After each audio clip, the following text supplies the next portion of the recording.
Joshua chapter 4, beginning at verse 4 and concluding at verse 7. Amen. Yeah, y'all gonna stand up for the word. And then when somebody asks me, grass withers and the flower fades, but the word of our God shall stand forever. What do these stones mean? That's a relevant question for Israel, the children of choice, chosen children of God. But it's also a relevant question for us who sit here this morning. What do these stones mean? George Santayana says that those of us who fail to remember our past are condemned to repeat it. We're at a critical juncture in our country. Howard Thurman says that a good preacher should have one eye on the Bible and one eye on the newspaper. We don't live in 400,000 BC. We live in 2023. And the word is relevant today, yesterday, and forevermore. And so when we read it, we ask, what does it say then, but what does it say now? There seems to be, if you're not listening, a rewriting of history, particularly when it comes to African Americans. There's a rewriting of history. There are people who are saying to us, we don't want you to really know what your history is. In the time of slaves could not read. And now that we can read, they say to us, we should not be reading about slavery. And it seems to be a kind of conundrum, does it not? Because our history is not simply African American history, it's American history. It's something that all of us, whatever hue we are, black or white, red or yellow or green or purple, it does not matter, it's our history. When I go to the Holocaust and I see the atrocities that happened there, 6 million Jews would be exterminated because simply they are Jewish people. I say to me and you, that's not just their history, it's our history. John Donne says that any man's death diminishes me, that I cannot be what I ought to be until my fellow man is what he ought to be. Have I got a witness? Any man's death diminishes me. And so when we look at these words that remind us, it tells us that we don't have to depend on anyone else to share with us what our history is, that we need to know it for ourselves. We need to read Lerone Bennett Jr. Before the Mayflower. We need to read Booker T. Washington's book, Up from Slavery, where it says that every man's work is a kind of dignity. That doesn't matter what you do, whether you're in the office or a janitor, real work is real dignity. Or Souls of Black Folks by W.E.B. Du Bois, who talks about the talented tent, that there is the intellectual capacity, that there's nothing wrong with having hands that you can work with, but you ought to use your mind too. Because a mind is a terrible thing to waste. And by the way, you don't have to, you can leave the ghetto and still be ghetto. I just said something right there. You do know now that ghetto is not just a geographical location. Ghetto is a state of mind. Have I got a witness? Let me help you right quick. You know you ghetto when you know all the cast and characters on All My Children, but you have no idea where your own children are. Have I got a witness? You know you ghetto when you dress to the nine, but your children are walking around like Cambodian refugees. You know you ghetto. You know you ghetto when you driving an S550 and a Gucci bag and you living in an apartment. You know you ghetto. Have I got a witness? I wish I could help somebody right here. So ghetto is not just a simple geographical location. It's a mindset. But we have to know our own history. What about Carter G. Woodson's miseducation of the Negro? Michelle Alexander's book, The New Jim Crow, where she talks about the incarceration of African Americans at an alarming rate. Check this out. My brother sits in federal penitentiary for a crime he did commit. He didn't get there by accident. He's there for a reason. Have I got a witness? But he's there because he told somebody where the drugs were. Have I got a witness? He didn't make any money off of it. He said, get with this dude, he got some drugs, and get with that dude, he got some money. And because he was the in-between man, he got what everybody else got. I wish I had some help here. I said, man, you should at least made you a few dollars on that. And that's what you're going to do. And then other folk we see who are in more egregious situations who seem to just get a pat on the wrist. And we wonder why there's a kind of issue in America. Now, I know you're saying, what in the world does this have to do with the text? Well, just give me a few minutes. Look at your neighbor and say, it's in there, and you haven't torn it out. Because when you look at Israel's history, it mirrors our history. For 400 years, they are in slavery, and they are asking the question, Lord, send us a deliverer. And while they are mourning, God is already moving. Let me back up one more time. You missed that. I said, while they were asking for a deliverer, God was already moving. And God was raising up Moses in Pharaoh's house and gave him an Egyptian education. And then Moses would go out into the wilderness 40 years. And come back and tell Pharaoh, let my people go. Have I got a witness? But now Moses is off the scene, and we see that the folks who are in that day, they were the Moses generation. And they were an interesting group of people. They were the folk that like to mumble, grumble, and complain. Anytime you see that in the text, mumble, grumble, and complain, that means they like to cuss a lot.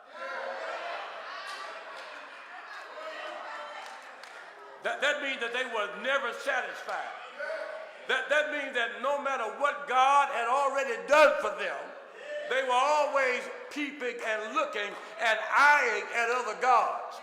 That they were never satisfied with the God of Abraham, Isaac, and Jacob. And God had to leave them in the wilderness because he had fed them, have I got a witness, for 40 years. That they would receive manna from heaven. Now, I don't know what manna is. All I know is some kind of delicacy that's cooked up in the kitchen of heaven. But I know this, it was so good that God would give them their daily bread. And he would say to them, don't save it. Don't try to get no doggy bag, because I'm going to feed you every day. And you know, some of them didn't believe God, so they packed up their bags. And in the morning, that food would stink because God said, no, I'm going to give you fresh manna. Have I got a witness? That's what we need on Sunday morning. We need a fresh manna. We need a word that's cooked up from the kitchen of heaven to remind us that God is able to feed us every day. And then he gave them shoes that didn't wear out. And he gave them a cloud by day and a pillar of fire by night. And there they were in the wilderness, and all of that didn't make them believe in the God of their salvation. So he had to leave them there because they were wilderness wandering. They were wilderness wanderers. God had to leave them there. And there are some folk in life, you just got to leave them where they are.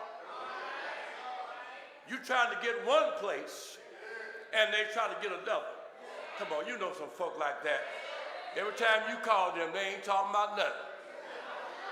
Have I got a witness? Same old stuff. Same old thing, same old conversation that you know ain't going nowhere. And there are some folk that you can't take with you. Come here, John Morant. You got a $250 million contract. That ain't their money, that's your money. That ain't your homeboy's money, that's your money. They don't care whether you lose it or not, but when you lose it, they ain't gonna be nowhere around. Have I got a witness? So stop trying to be a gangster and be a basketball player, because that's what God made you. There are some folk you got to leave behind. And so now we come to Joshua chapter 4, and we have seen the succession of what has happened in the life of God's people, because now this is the Joshua generation. Have I got a witness? This church is in transition. And you have reached an obstacle in your pilgrimage with God that maybe last couple of years you would not know that you would be in somebody else's building. It's a time of transition. Now you can be like the folk in Moses' day, and you can always look at the negative in life if you want to. Because two men were behind prison bars. One saw mud and the other one saw stars. So it doesn't matter where you are, it's what you have on the inside that makes the difference. But these folk who are in the Joshua generation, they were a progressive group. And you know what Joshua's name is? His name means the Lord is salvation. They saw something in the life of Joshua. They had now crossed the Jordan. But they're at a juncture in their life where now they're at a place called Gilgal. Can I teach it before I preach it? They're at Gilgal. Say Gilgal. That is, the Lord has forgiven us of our sins, of our reapproach. That's what the word Gilgal means. It means that the past sins have been forgiven. That is, that he has broken the generational curses of the ancestors who had made errors in their judgments in life. That you don't have to be what your mama and daddy was. Can I stay here right quick? Can I stay here right quick? I always tell folk, be careful how you criticize the folk who came before you, because you haven't lived all your life yet. All of us are going to make our set of bad decisions, of bad choices. I tell my children all the time, I say, you know, when I looked at my daddy and when y'all look at me, that what you look at is what to do, and you look at what not to do. I missed y'all right there. Your children are going to look at you, and they're going to see what to do, and they're going to see what not to do. You just hope that the list of what to do is longer than the list of what not to do. Have I got a witness? But now it's their turn, and they have crossed over into Jordan.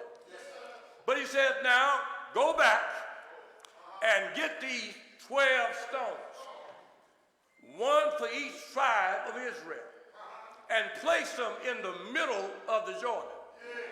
That's significant now, because in the middle was the place where the priest stood, and they were there with the Ark of the Covenant. And in that Ark of the Covenant were all the accoutrements of what Israel's history was. They saw in that rod, in there, the rod of Aaron. They had the mercy seat, and the cherubims, angels were in that Ark of the Covenant. But they also had the tablets where God had given his imprimatur, his law, his hexateuch, his pentateuch, his covenant that he had given to the children of Israel. He said all of this is there, and when the priest stood in the middle of the Jordan, God opened up the Jordan River so that the children of Israel, 2 million of them, could pass by. Have I got a witness? Put it right there. Put the stones there so that when the children pass by, they will have to ask the question, what do these stones mean? I like it. Now notice this, Ralph. He didn't say that they was going to ask the pastor what these stones mean. He didn't say they was going to ask your school district what these stones mean. He didn't say they would have to ask the government what these stones mean. He said, ask your mama and daddy, your parents, what these stones mean. That is all of our responsibility from a historical perspective, both biblical and practical, to remind our children that where we are, that we have not always been, that all of us have a story to tell of how far God has brought us from. But the only reason why your children know is because you have to tell them of their own history. Stop depending on everybody else to do it. See, I grew up in a house like that. It wasn't no perfect house, because there's no such thing as that. Ain't none of us did grow up with no dysfunctionality. Everybody a little bit crazy every now and then. In fact, if you catch me on a good day, I'll suffer from temporary insanity. So sometimes wife and children drive me crazy, and sometimes I drive myself crazy. But the fact of the matter is that I grew up in a house where my mother and father taught me about God, taught me the things of God. Have I got a witness? We have moved away from that we are depending on all of social media to raise our children. And they learn more on Facebook than they do in the book. Have I got a witness? They learn more on Instagram and Facebook, whatever that calls it, whatever it is. They learn more all of that than they learn from ourselves. I've got two sons, and I always have to sit down and tell them the real. You know what the real is, right? No. Let me show you what I'm talking about. When I was working at TG&Y, y'all don't remember that. That's a long time ago. Y'all remember that? That's before Walmart. TG&Y.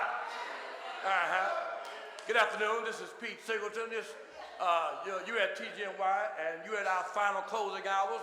Please bring your merchandise to the checkout counter at this time.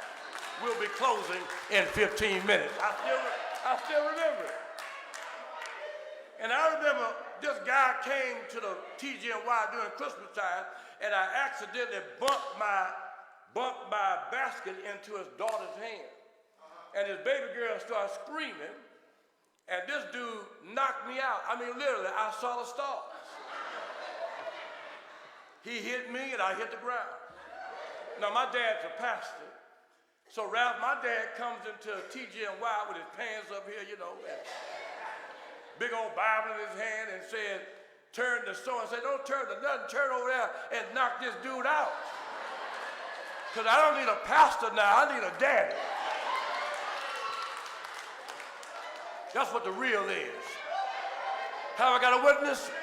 You got to tell your children the real deal, the good, the bad, and the ugly, so that when they get through life and in life, they are prepared for the difficulties that may come their way. Don't try to give them an image of what you want them to believe. Let them know who you are, all of what you have. You said they're going to ask you, what do these stones mean? And when you get to that, you just tell them like my pastor would say, I'm glad you asked. Because now I can go and give you my history of what God has done for us. And they went through that whole line of how God had delivered them, how God had opened up the Red Sea, and prior to that, how God had took a blood on the doorpost, and all that was firstborn would live because the blood had covered them, and how God had provided for them 40 years and 40 nights. And just like your children now, they put their arms up and phones and say, I don't want to hear that. I tell folks, tell them anyway. Because I used to say the same thing. I don't want to hear that. But when life got hard, when life got difficult, When obstacles came my way, I reached for the lessons that my mother and father and grandparents gave me so that I could continue on. Now, I ain't got a lot of time, so let me just say this and I'm done here. I'm done here now. Don't allow, the reason why we got to tell these stories is because we don't allow others to define us when we should know who we are. I say don't allow others to define us when we should know who we are. And the reason why we are easily buying into the stereotypes is because we don't know who we are. Have I got a witness? And being who you are does not mean denigrating who somebody else is. I do not have to hate you to love me. Being for me does not mean that I am against you. It is that I know who I am, but I also know whose I am. Look at your neighbor and say, I got my own identity. And tell them when I look in the mirror, I see a masterpiece. Tell them when I look in the mirror, I say, God, you done showed out now. Lord, have mercy. Have I got a witness? You got to know who you are, and you got to know whose you are. Now, there's a difference between arrogance and confidence. I know I've said this before. You know what the difference is? Some of us got Rolls Royce conversation, but bicycle ability. I'm killing myself here. Now, everybody say Deion Sanders is arrogant. No, you ain't arrogant when you can do it. Have I got a witness? You got to know who you are, and you got to know whose you are. Don't allow nobody else to define you. God has already told you who you are. That you're his child. That you're the head and not the tail. That you're the prize trophy of his creation. That you're all of what God has made you to be. But then secondly, don't forget where you come from. I'm talking to a few highfalutin folk here. You got your education, and you got your placards on the wall with some initials next to it. And you've forgotten where you come from. You forgot that you were in Egypt. You forgot that you didn't have nothing. You see, I remember when my wife and I grew up, and we had gotten married, Ralph, and we drove out to where I grew up at in Marksville, Louisiana, and it was about a 3.5-hour drive, and we had passed the restrooms, and she got to my grandma's house, like many of us later do. Ooh, I got to use the restroom. And she said, where is it? I said, it's in the back. She said, in the back of the house. I said, yeah. Way in the back of the house.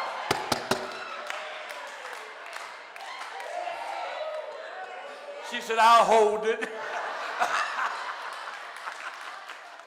I'm just having fun here. That's where I came from. Those lessons I learned on that dirt road, on Duzot Road, have made me what I am. And so I dare us, when God has brought us to a higher place in life, don't forget where you came from. And if God brought you there, he wants you to go back to where he brought you and go and pick up and help somebody else. Israel, don't you forget where you came from.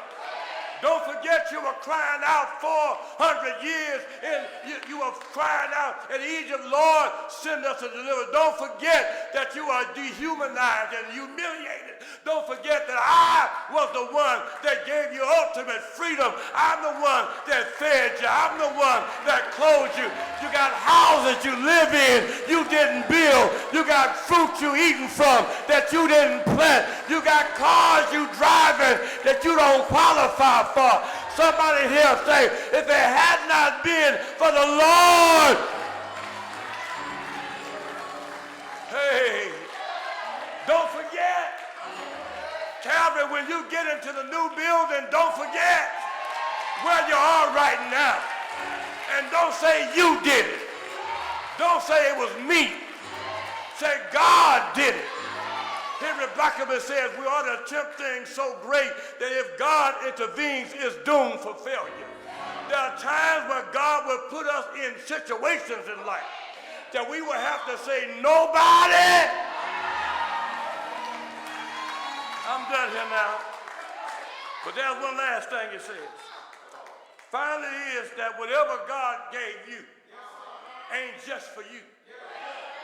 Pass it down. Have I got a witness? Pass it down. Don't forget where the text says that Israel was at Gilgal. But they were in between Jordan and Jericho. They had just left Jordan and they were on their way to Jericho. But they were at Gilgal. That ain't here by accident. Maybe some of you are where you are right now. You are not all of what God got you to be because you just left Jordan. But you're on your way somewhere to your promised land. Now, what I want to let you know is you don't have to wait till you get to the promised land to start shouting. You don't have to wait till the building is finished to start shouting. You may pass by there and ain't nothing but grass on the ground. Fenced in and you're saying what's going to happen. But when you have faith, you pass by there and you see what is that cannot be now. Because all you have to know is I'm at Jordan right now. But one day I'm going to be in Jericho. Have I got a witness in here? One day I'm going to be where God has promised you. But the real mature Christian ain't waiting till the battle is over. I'm going to shout right now. Have I got a witness in here? I'm about to jump out this pulpit when I think about all the blessings that God got in store for me. Because what I have right now ain't all God got. Look at your neighbor and say, God got more for me than what I have right now. More joy, more peace, more faith, more deliverance, yes, and yes, more money. Have I got a witness in here? God got it all in his hands. But the question is, even if you don't have it in your hand, you ought to have it in your head and in your heart. Shout! Shout right now. If you want a blessing, shout right now. If you want peace, shout right now. Maybe you don't have it. Maybe you're going crazy. Maybe you think it's the end. Maybe you think you're stuck at Jordan. But God got more. Have I got a witness in here? I didn't mean to go this far, but I thank God for my valleys. I thank God for my mountains. I thank God for the rivers I had to go through because I am what I am because I went through it. Have I got a witness in here? Tell your neighbor you went through it. You went through it, but God kept you. God kept you. God kept you. And because he kept you. Now before I sit down, just think of your own story, of what you've been through. Think of how God has blessed you. Think when you were on your sick bed and God delivered you. Lay a stone right there. Lay a stone right there. So it will remind you of where God brought me from.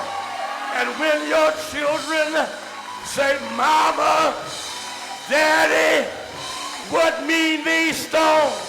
Say, I was sick and afflicted and on my sick bed. And the Lord delivered me. When they say, Daddy, what these stones mean? So I was on my way to a burning hell. But Jesus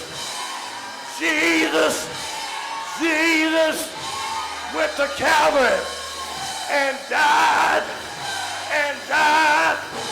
But early Sunday morning,